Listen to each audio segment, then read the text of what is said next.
start again.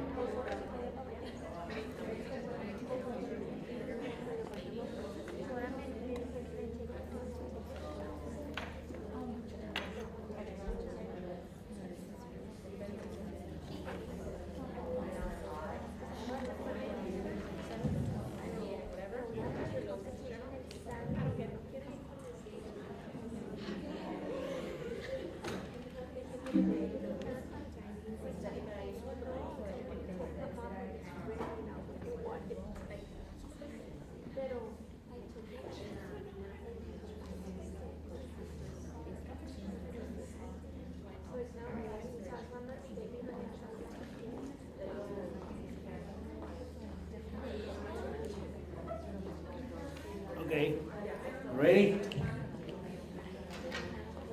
We go all the way to 11:30, right? Okay.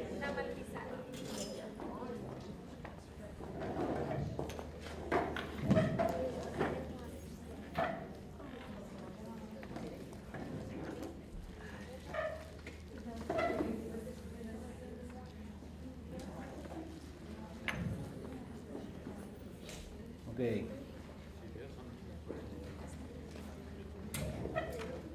So,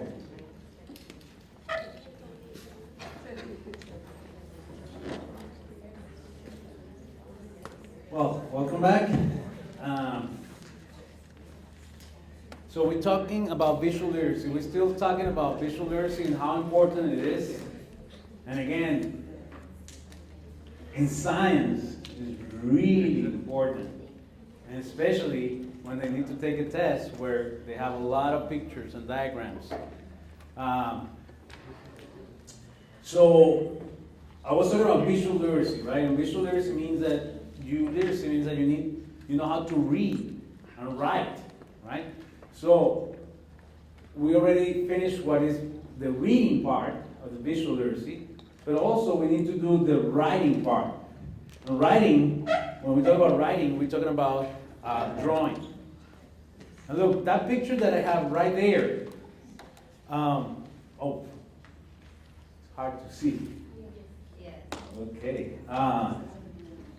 The picture that I got there, I got that picture out of frustration too. I was teaching a lesson in science, and I was doing what the online curriculum was telling me to do. That was basically read chapter 18 and answer the questions, right?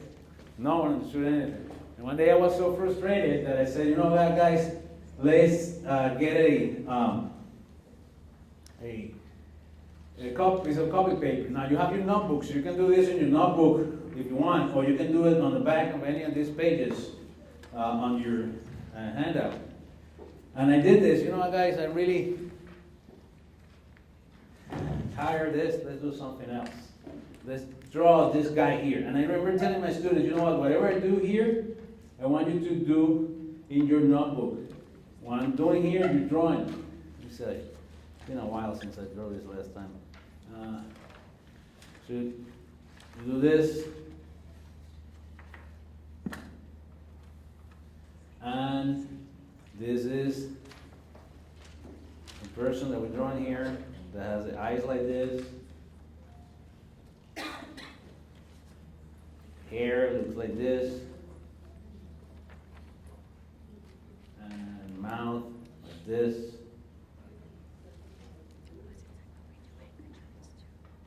Something like that, right? It's like, you don't like it? I'm laughing there. Okay. So that one is Papa. I have it here in Spanish, but that. Now, you're doing this in your notebook too. Now next we're gonna do this one here. Let me see if I can do this one here, like this. Oh my God, she looks like an alien now. That's not a good one, but it's been a while. And ears are like this. Nose like this. Eyes like this.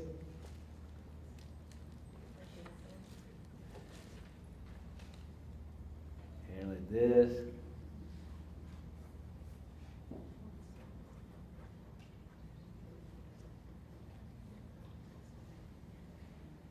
this.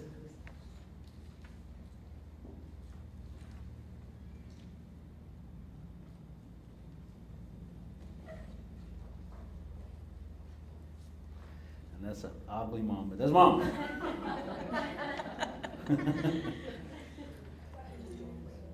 Okay? Now guys, they going to have a baby, an offspring, and you can start using the right terminology. They have a baby. You don't get into details how it's going to make it. And then we're going to create this offspring together. So you want them to have what? The shape of the head. Mom or dad? Dad. Okay. So let's see if I can make it again.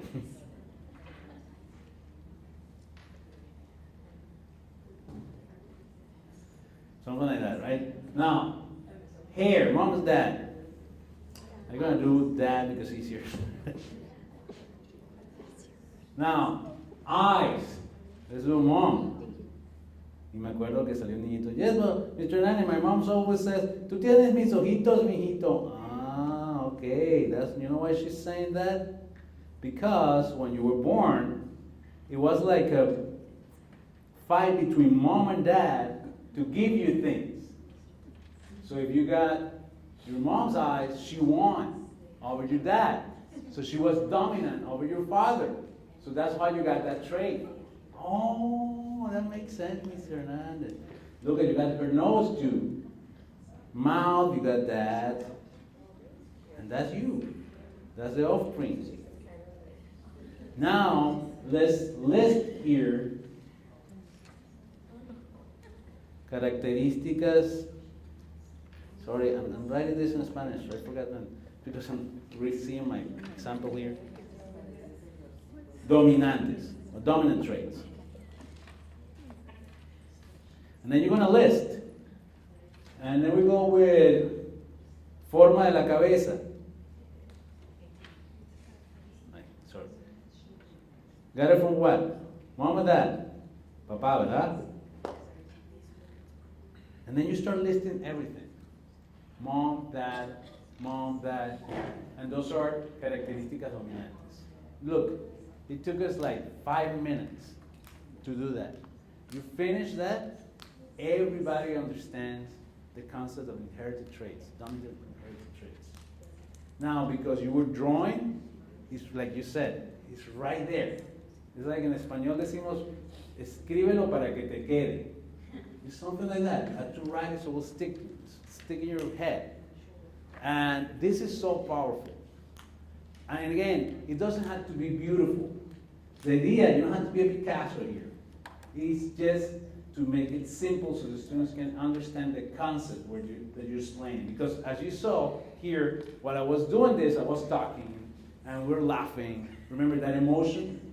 This is auditory, kinesthetic, visual, and then we add in an emotion. Drawing is such a powerful tool. I invite you to do this. I started using this for everything that I was teaching, not only science, but math, even social studies. Now, when you start labeling, when you start doing other things, and then you start labeling, and you start creating a notebook on the study of Leonardo da Vinci, like I told you at the beginning, you're going to be surprised at the results that you're going to get with your students. Let's see if it's really hard to see those pictures in this screen, but look on the top, we have a forest, we have a desert with a cactus there.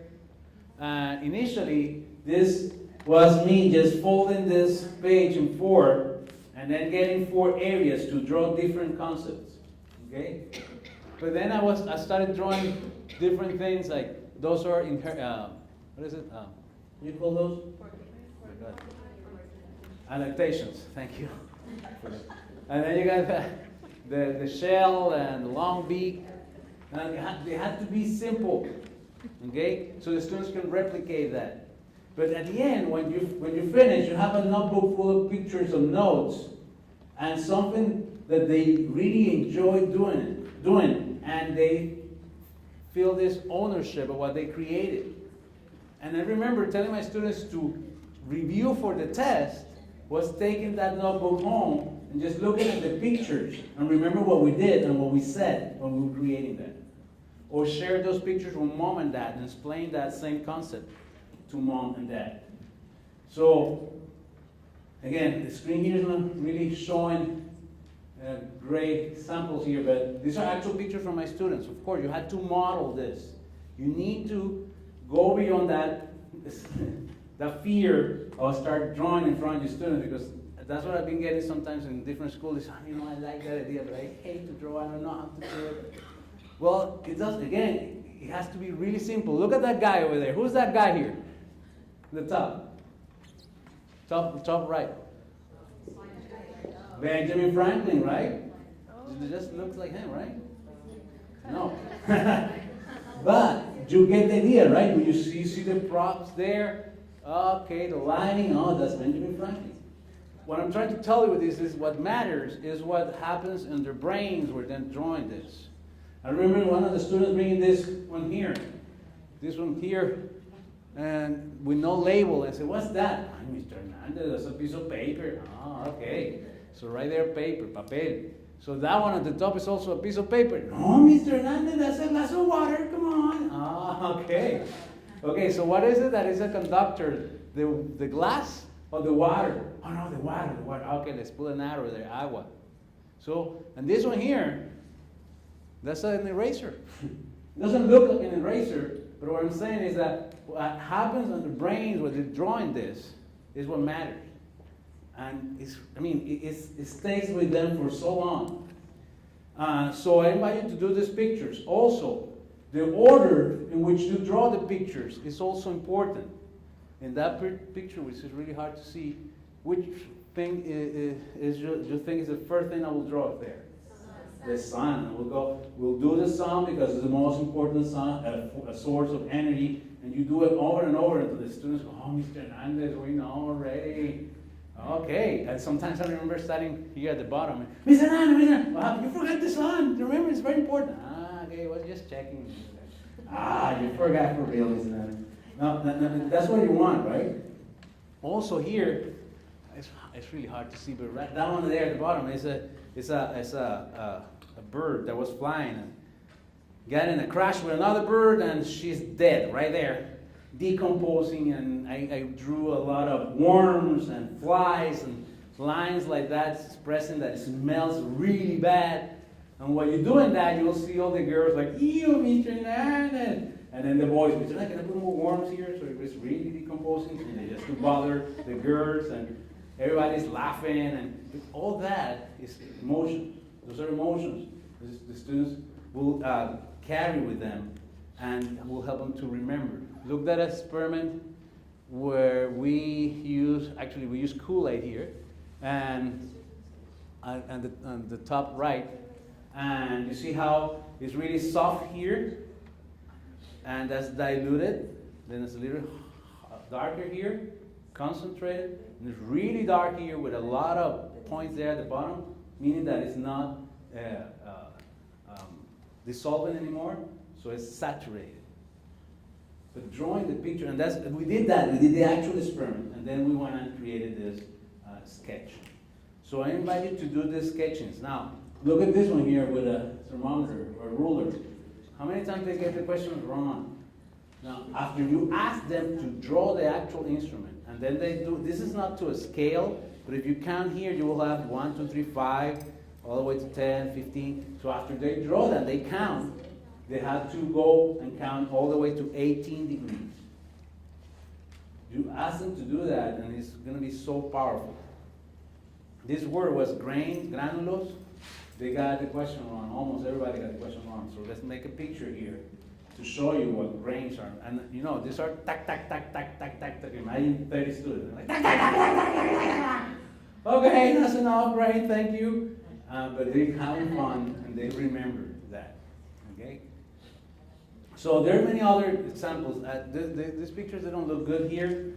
So I'm just going to go over. Look, this one is similar to the one we did with the actual pictures from Science Pics. But you can just fold that in 4, and each area is to measure volume, to measure weight, to measure time. Okay? And they had to actually draw the picture. Okay? And I remember one of my students getting a question wrong once, no, one of my students, all the students getting the question wrong on a question with a triple beam balance. And I remember like, oh my God, they got it wrong. And I thought, well, I never showed them a triple beam balance. They don't know probably how it looks like.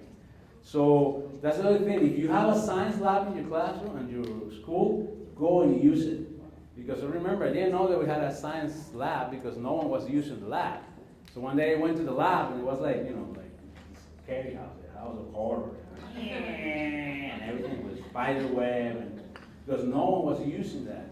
And I found all these tools and all these materials that I was able to use to show my students. But if you don't have that, because many schools that they don't have those resources, well, go and Google a picture of triple beam balance and ask the students to draw a picture, simple picture like this one. Now, look, the other thing that I want to show you is this strategy. Probably, you use these same strategies when you're doing test taking, right? Like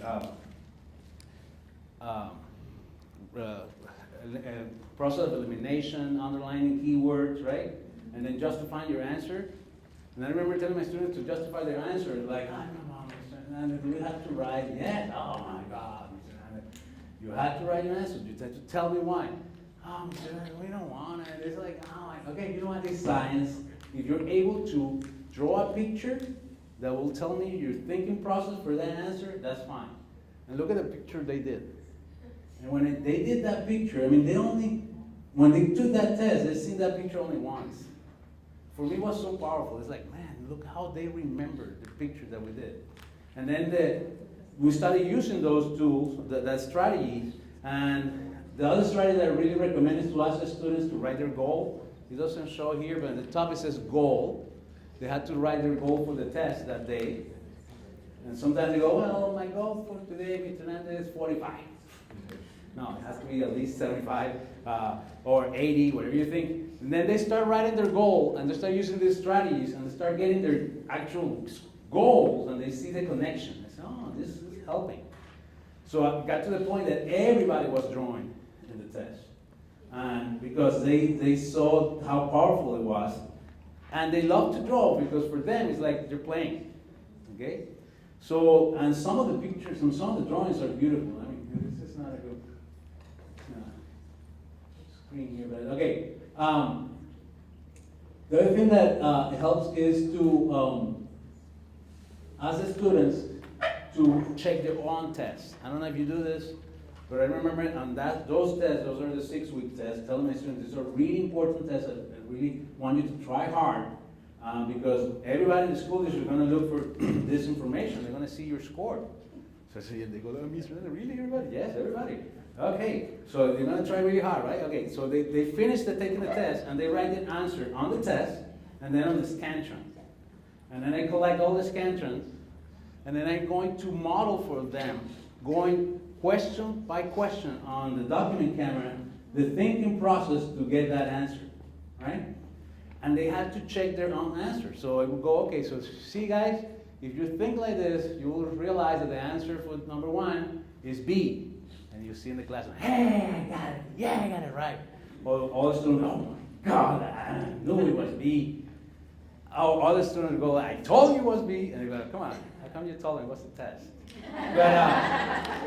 But that's what we want, right? We want that immediate feedback. And that's Marzano. And it is so powerful.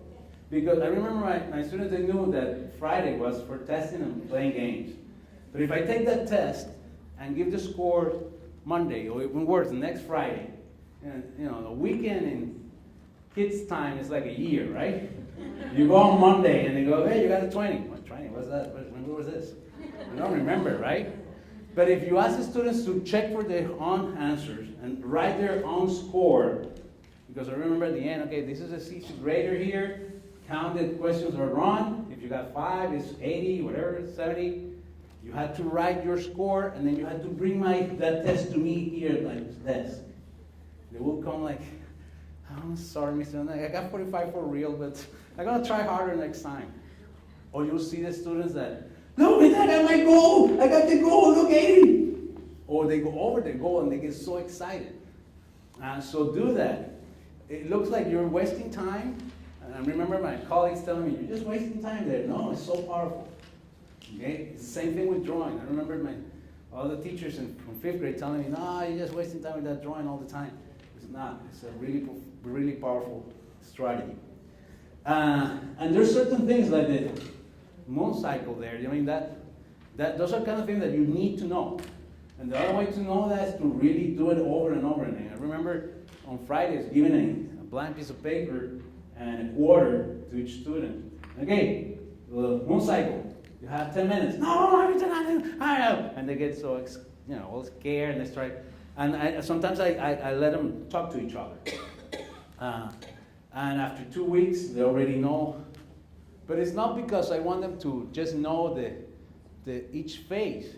It's to understand that this is at around 29 days. And if you're here and you go half away, well, you can round that to 30. That will be like 15 days. Because that's the actual question.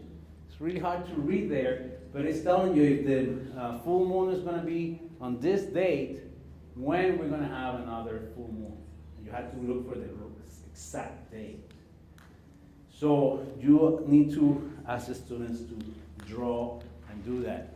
Now, also drawing is a really powerful strategy for vocabulary development. And that's what I told you, that when you're doing this drawing, one of the most important things is that labeling, putting those arrows and labeling parts or labeling processes, because that's what we're trying to do to develop vocabulary. And to show the importance of that, look at this quote from a book that I really recommend. It's called Brain Rules from John Medina. And look, if you just show the students a word, you tell the word to the students, retention is only 10%. But if you just add a picture to that word at the moment that you're teaching that word, retention goes all the way to 65%. I'm telling you, if you do all that and then you add an emotion, like having fun and laughing like you guys are doing today, that will bring that to 95%. Really, it's amazing. It is amazing. So I invite you to use that. And that's why I invite you to have a notebook on the style of Leonardo da Vinci's notebook. Because as you see there, research shows, you can read that now, how important it is to use visuals, to use note-taking. And what we're learning from Leonardo da Vinci is how visual note-taking could be so powerful. And research is supporting that, okay? So, and again, like I said at the beginning, I'm sharing all these studies with you related to science, but if you do this in math or other subjects, you will get great results as well. And the idea is to have a notebook on the style of Leonardo da Vinci, and initially Science Peaks was only one CD, which is the one I showed you first. But then I was doing these trainings, and a lot of teachers were telling me, I love that idea, I know that it's going to work, but I hate drawing, I don't know where to start, so I don't think I'm going to do it. So I did this, I created Science Peak Sketches, which is the other CD that you're getting. Same thing, you go to the CD drive, I have it here saved on my flash drive, on my hard drive. You double click here, same thing. It will open, and here it will give you some information about why visual literacy, why visual literacy is so important, about notebooks and why Leonardo da Vinci. This is a lot of research and ideas that I tried to put together for you to read. Realizing that a lot of teachers are not reading that, but if you want to read that, it has some good information. But if you go to sketches here, and let's say that you're doing here science as inquiry, and you're doing lab safety, you can do this one, the investigator's outfit. And then you can do the PPT, which is a PowerPoint, a PDF. It will open a PDF file. But if you have a browser like this one, Safari or Firefox, you do HTML, and it will run like that. It's basically a PowerPoint presentation. So every time you click here, you have that drawing being created there. Okay? Okay, it's really hard to see. Probably there. But it's basically the drawing similar to the one I was doing here.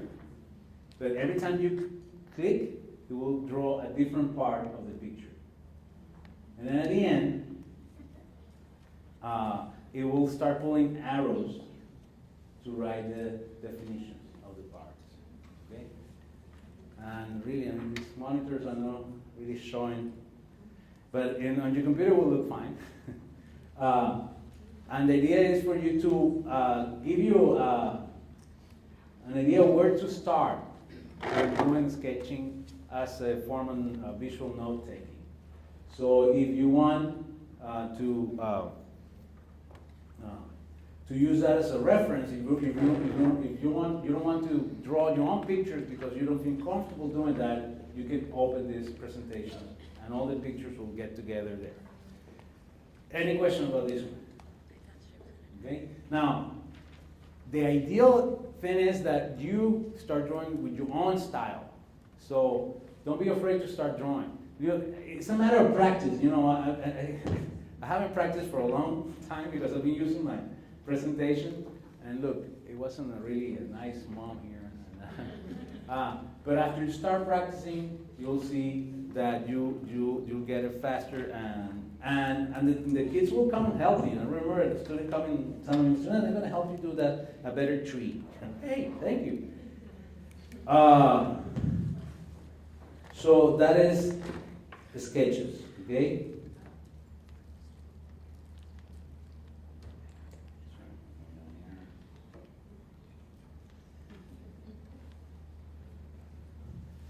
Next, graphic organizers.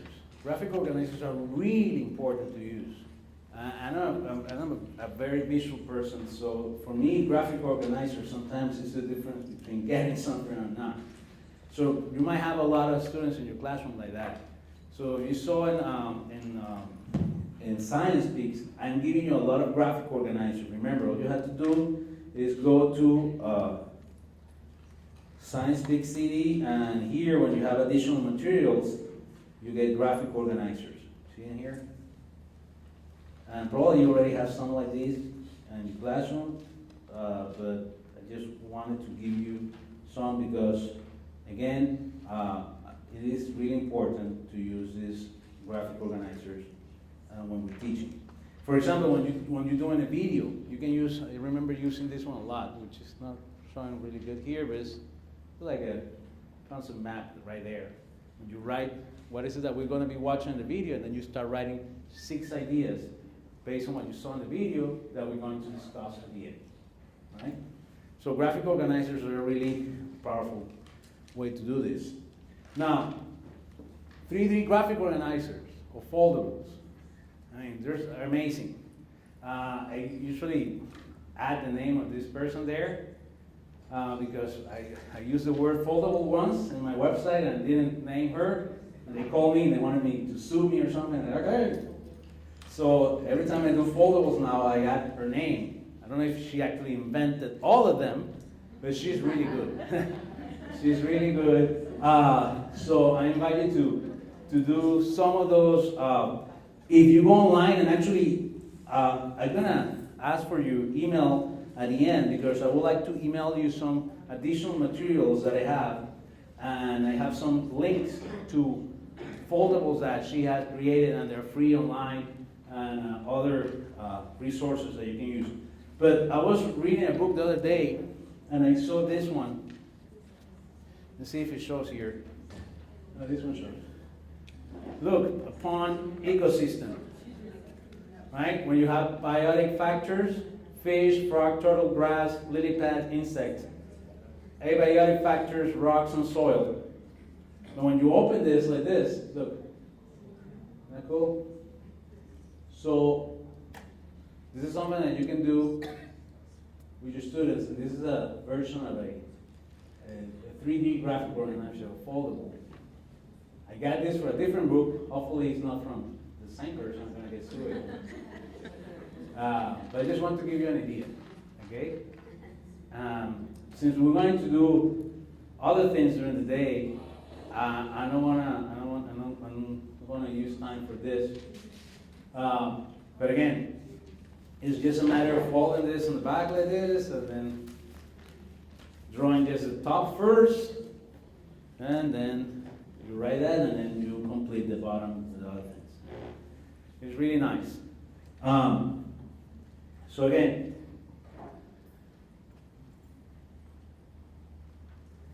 you can go to her website, and if you give me your email at the end, I'll send you some links of some foldables that are available for free and other information I'm going to want to share with you.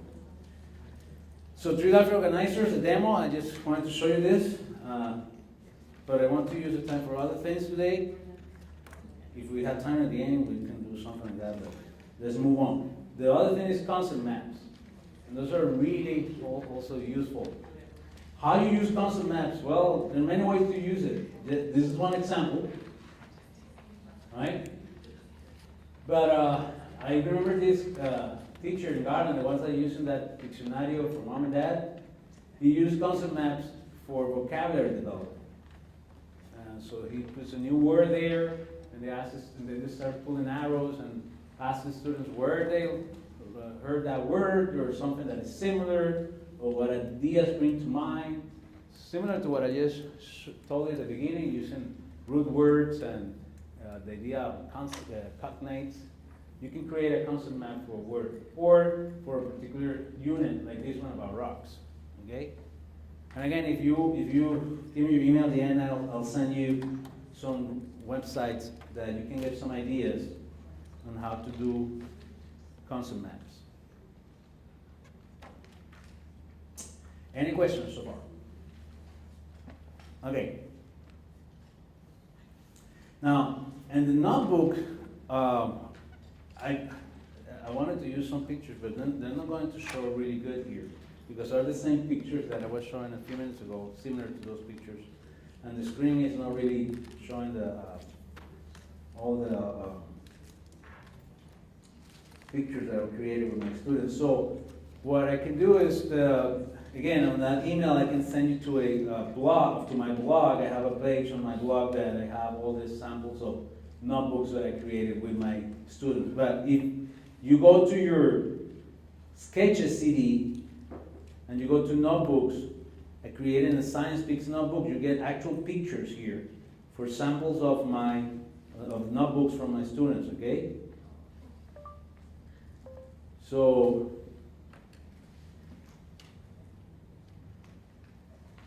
this is what my notebooks used to look like, okay? You see some of the things that we did here with the instruments and circuitos and life cycles. So all that, also all those samples are there. And this is the one I was showing you, but they're not really good. So let's move on. Now, technology. This one will show. I want to show you some technology that you will probably be able to use in your classroom. You know, I told you about drawing, creating drawings like this, and doing this while you're teaching, because you're using this to reinforce what you're saying, the concepts that you're introducing. I did this training in Dallas a couple of years ago, and a teacher sent me a few links. I want to share some of the things that he created after he went to my training. And he said, you know, I started using this with notebooks, but then I got this app called Dosheri. I don't know if you, Dosheri. I'm going to show you the app in a minute, but this is an app that allows you to use your iPad to start drawing whatever you want on your iPad. But while you're drawing and talking, all that is being recorded. So he was using the iPad to talk about this particular unit. And okay, en esta lección vamos a estar hablando de recursos naturales. Recuerda que la palabra recurso es todo aquello que vamos a poder ocupar, y natural significa que viene de la naturaleza, o sea, de afuera, que sea natural. Como por ejemplo la madera, que viene de los árboles. Eso es algo natural. No lo hizo el hombre, ¿verdad? Lo hizo la naturaleza. El agua también cae de las nubes. Eso es otro recurso natural. Las plantitas también es otro recurso natural. De ahí podemos hacer algodón para nuestra ropa, cosas así, comida. He's really good with the picture. La leche o el agua. El agua también es natural. Como ya mencioné, la comida como el maíz es natural, el tomate, todas las verduras son de la naturaleza. El suelo también, donde plantamos las plantitas. El algodón, como te mencionaba, para hacer la ropa, ese es natural porque viene de la naturaleza.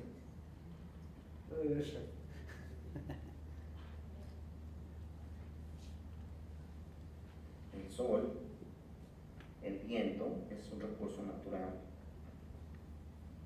Los animales, como las vacas, los toros.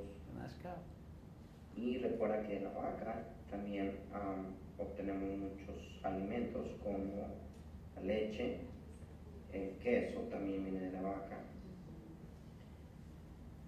la carne que te comes también viene de la vaca.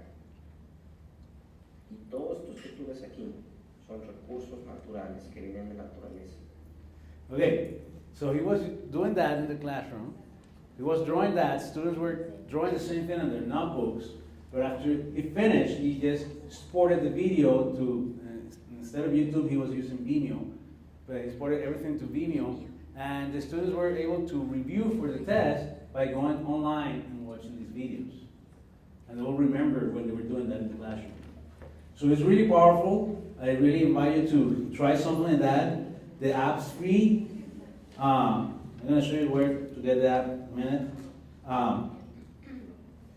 Let me show you one more, because in this one, he was using the same app, but look, he was showing the students, first, he was talking about the concept. We're not going to play the whole thing, but just, look, he was talking about punto de congelación, fusión y ebullición. He's explaining everything graphically here, visually. And then, he went to a test, release test question, and then he went and underline keywords, and then he was explaining everything, no? Grados centígrados, es muy importante que veas la unidad, centígrados. ¿Cuántos grados centígrados más debe subir la temperatura para alcanzar? You see, he was highlighting everything, and then he created here a small table here, thermometer, but he was explaining all that, and he was explaining the thinking process and how to answer this question. Okay? So that's the answer. And how to write the answer. You see, but no, you don't write it like that. You do it like this, because if you do it the other way, it will be wrong. You see? Now, the good thing about this, that's what I want to bring this idea of the technology, is that after you explain this to the student, it's recorded, and they can go and refer to that in the future, or you can show it again as a review during the classroom. In the classroom. But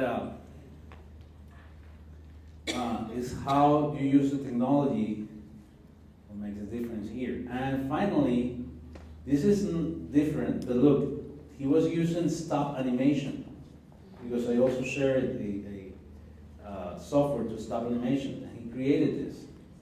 And he showed the student how to do it, and the students created this as an example of echolocation in science. Mr. Hernandez, what was the app where they can? I'm going to show you in a minute. Oh.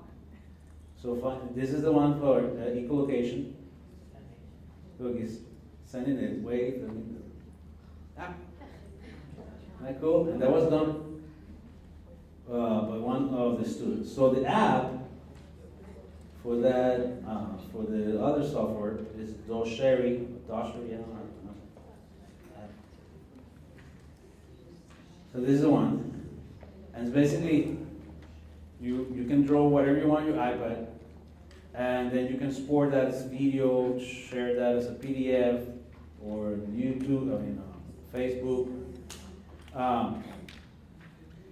And even you can control a smartboard if you have one from this app. So that's the website. Go to dollshare.com. Okay?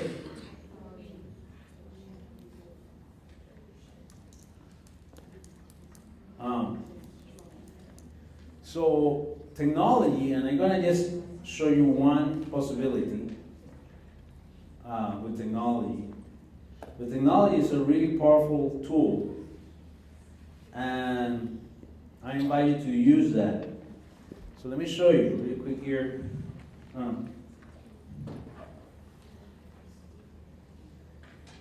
Remember when I was talking at the beginning about Bloom's taxonomy, and the idea is to aim for creativity and give opportunities to create things? Well,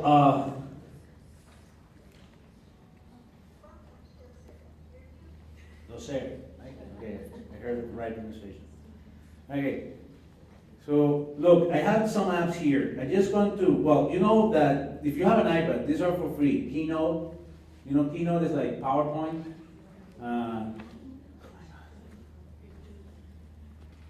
I don't know what's going on today. Well, look, I'm not gonna use much time on this.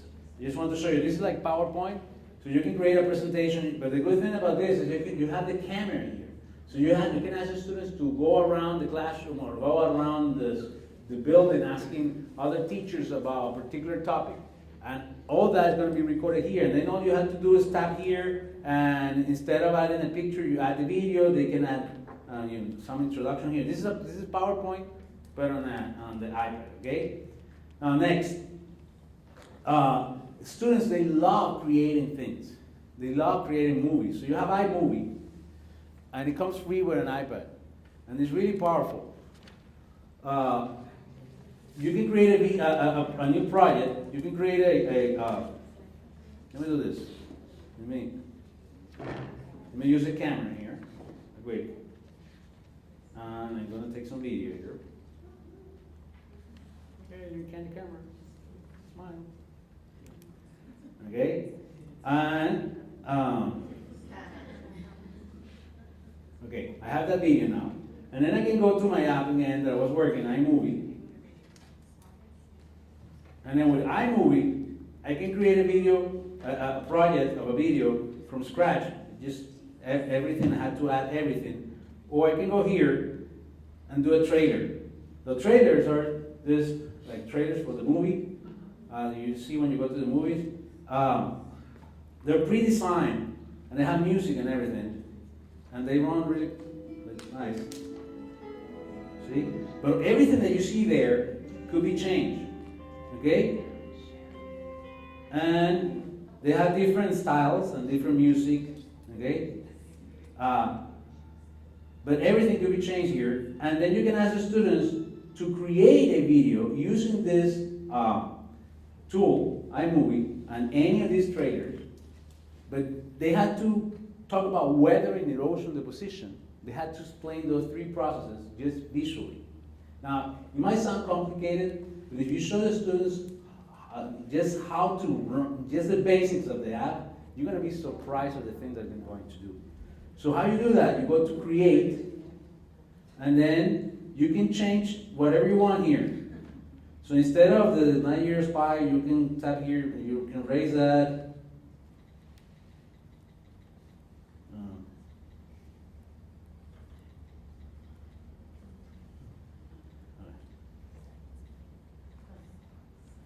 And that's the title, and then you can leave that information, but you can change everything else. You can change even the credits of the studios. You can write, instead of test like I did here, you can write United ISD.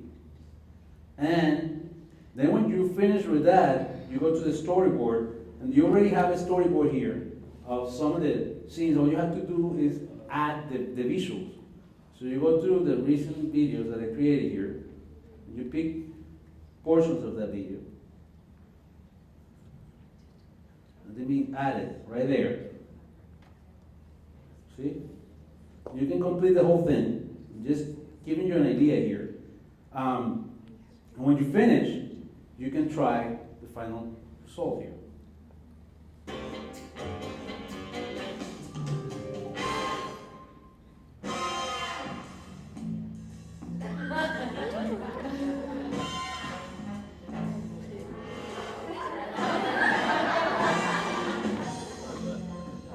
Okay?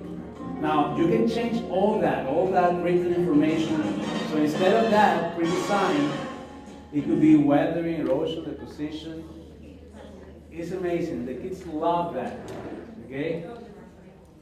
So I invite you to look for that. Now, this is only for Mac, for Apple. But if you have an Android tablet or Android phone, you can do Toontastic, which now is free. And I remember when I was using this, I had to pay for everything. But it was such a good app that Google bought the company, and now they're offering everything free.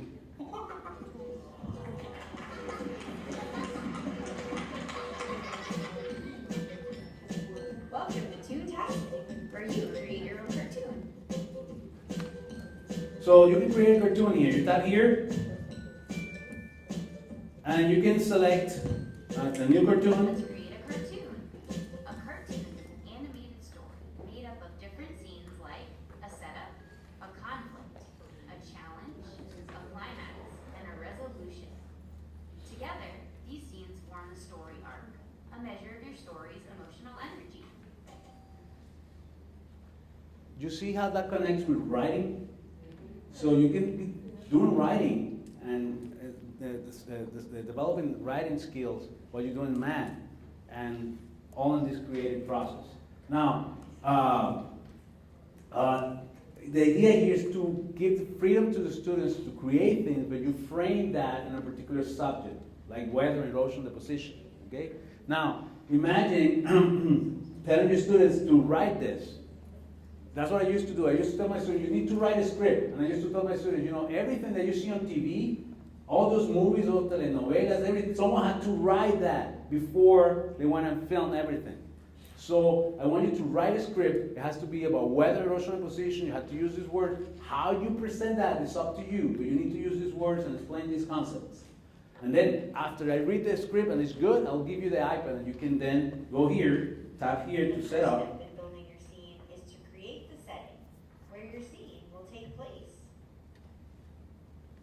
Then you pick any of these things that I pay for, not free. Like this. Cool. Now tap the forward arrow to move on.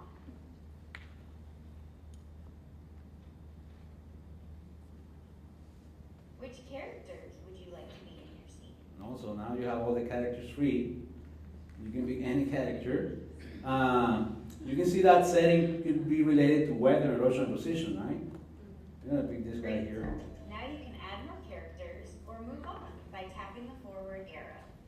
Now that you can add more characters, so you have a group working together, and each of the students is going to be a different character based on the script that they wrote. Now remember, collaborative works the best. Touch the start animation button when you're ready, and you can move your characters on screen. Remember to speak up so the microphone can record your story. So you can make it bigger, smaller, you can put it off screen, and then when you have it in place, you do start. Tell your story. 3, 2, 1, action. I'm a monster. I'm a monster.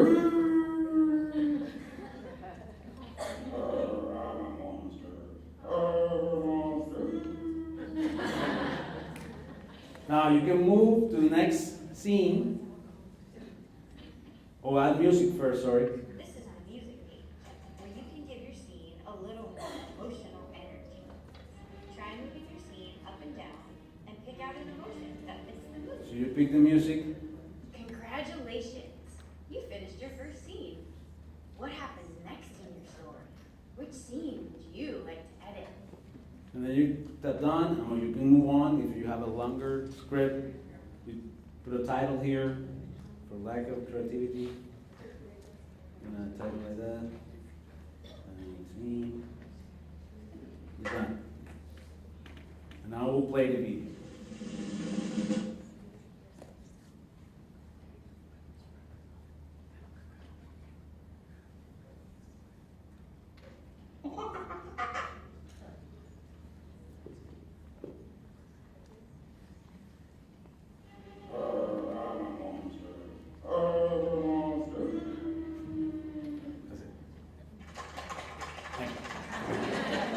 Okay, so you see the idea, right? Now imagine framing this on learning. You have to use these words. Now, you will be surprised, the students will come and say, what is it again, tectonic plates? What is it, how you say tectonic? Because they want to sound professional, they want to look cool. And if you tell them that the final product you're gonna use those videos to teach the same concept to 4th graders, they go like, oh my God, really? Okay, they're gonna start working really harder, and they want to look even more professional, so they're learning. And in that process, they're learning. They're learning the word, because the only way for them to put something together that makes sense is by really understanding what they're doing. Okay, I have many other apps I don't have time to go over. I actually have a whole day training just with technology. But there are many other things depending on the grade level or the subject that you want to teach. But I invite you to use technology because the students love that. And it's a great way to make it meaningful and engaging for our students, okay? So, we got to the final part of visual literacy. So if you want to look for more research, look for visual literacy, interactive science notebooks, and of course instructional technology. There are a few websites that I'm going to recommend at the end. And again, if you give me your email, I'll give you that information on a particular website where I have a lot of tools. Now, before we move to the next part, I want you to go to your handout, and we do this activity before we go to lunch. Where's my handout? Let's go to this page here, which says weather, erosion, deposition. Now we're going to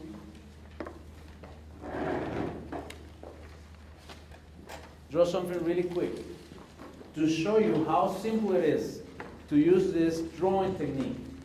Okay?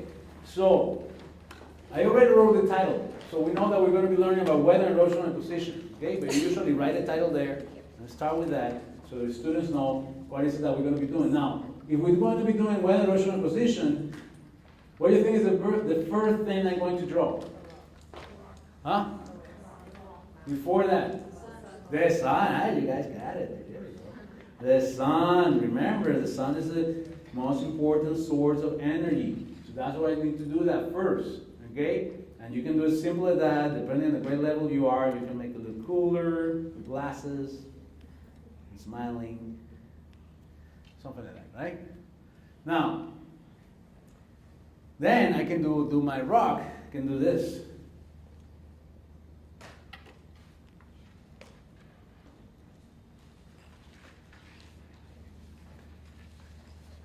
What is that? What is this? Right here? Mountain, right? Yeah. And that could be like a valley. Okay, let's continue now. Let's gonna do this. What I'm trying to represent with that? Snow, right? Now, snow comes from where? Precipitation. And precipitation comes from? What? Clouds, okay, clouds, yes, for different processes, right? So I have the clouds here.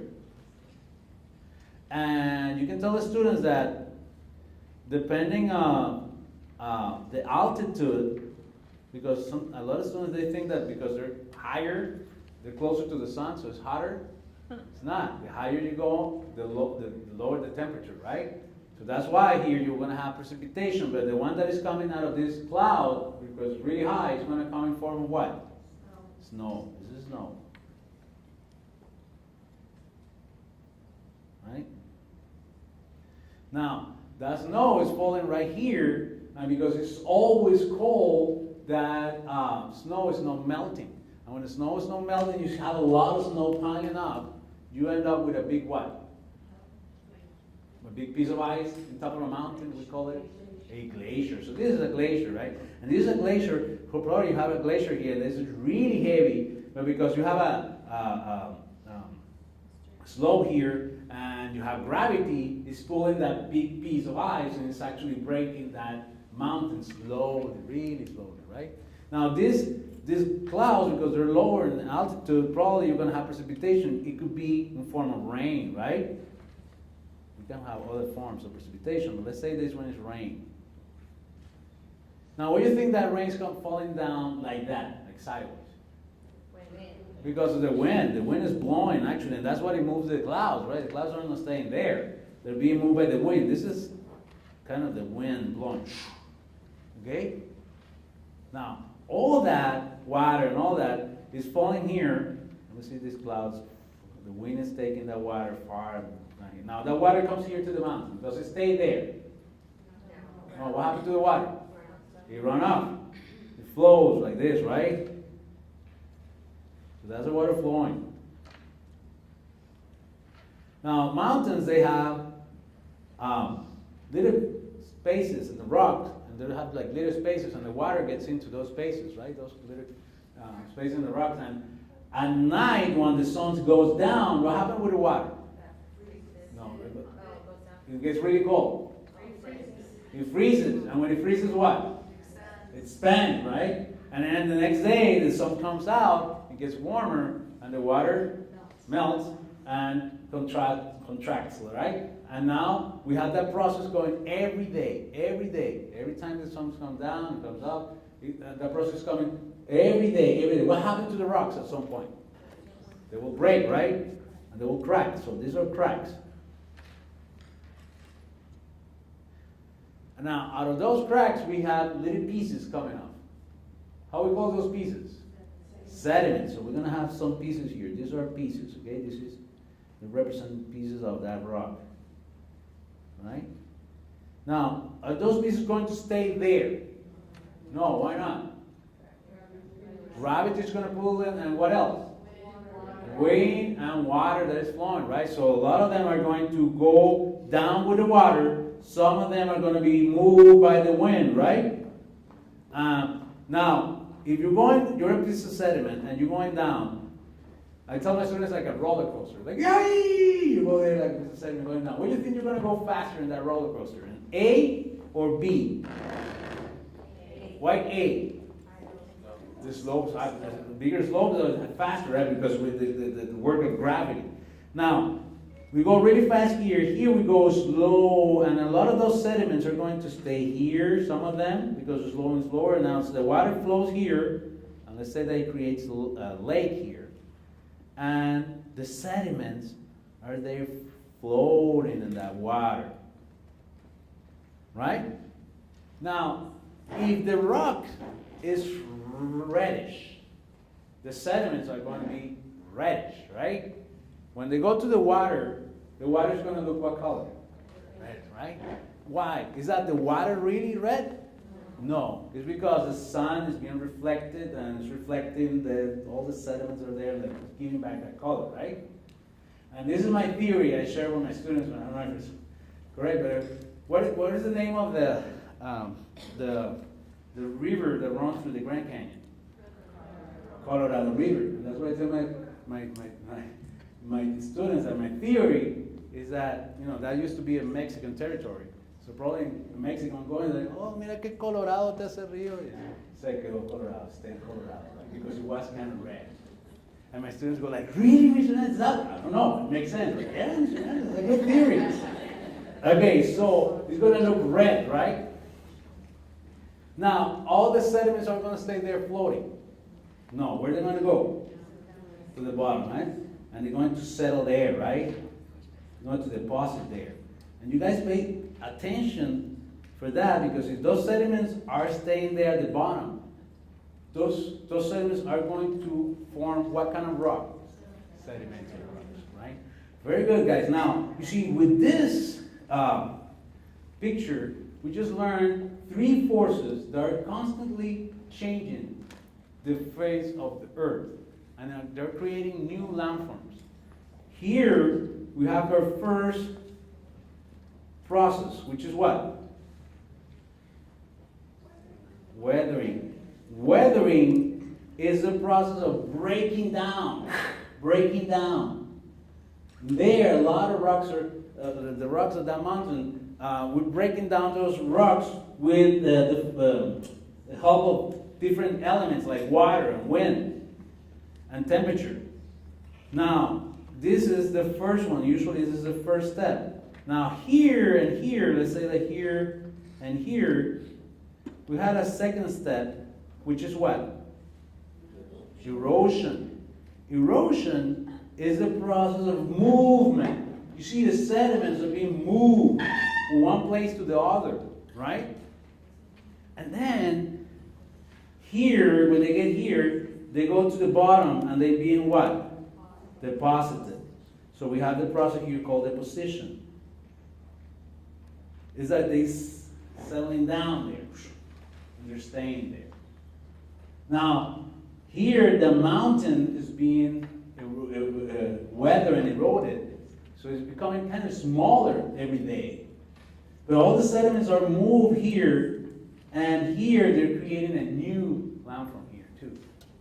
And this is also changing, because this that is being taken away here is being added here. You see how that happens? But does that happen like 2 days, 3 days, a week, a month? What? Years? Thousands and thousands of years. That's why you go to the Colorado, to the Grand Canyon, and you go today and, okay, and you go tomorrow, same thing. And you go next week, the same. But if you travel in a time machine, probably 1,000,000 years in the future, you'll see that now the distance is going to be bigger. And I remember, I don't know if you've seen YouTube, but I remember seeing the Philstones, los Picapiedras. They were driving in the Grand Canyon. There was a little river there, and it was flat. And they said that in the future, this is going to be huge. Because that's what happened. The future now is a big canyon. Now, all the other things that you can do, you just can pull a map, a U.S. map, and you'll see what is the longest river here? Mississippi. You see how it runs all over the states. And then when it goes to the delta of the Mississippi, it's like an arm that goes like this. But because all those sediments are being moved from those places across the state, are being deposited there.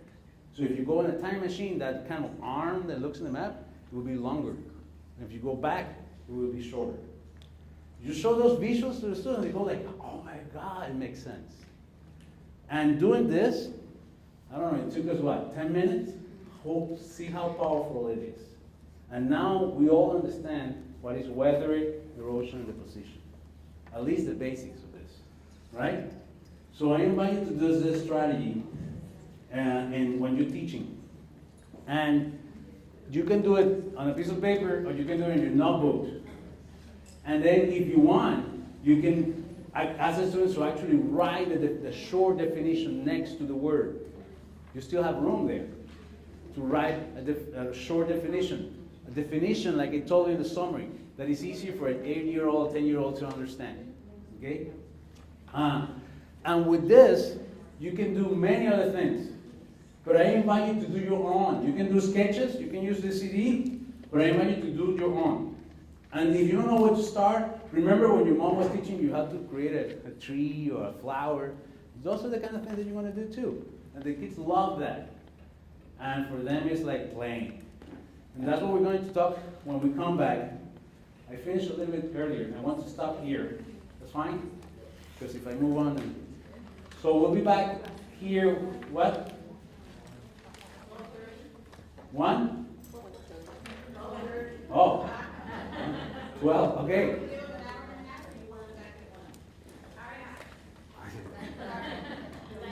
Yeah, that's fine, an hour and a half. Okay. I have to do everything really rush. But it's okay, yes. I don't want them to hate me. Okay, yeah, so an hour and a half. An hour and a half?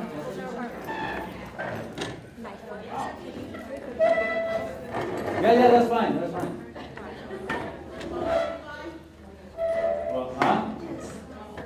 Well, because you said 1 hour and 15 before.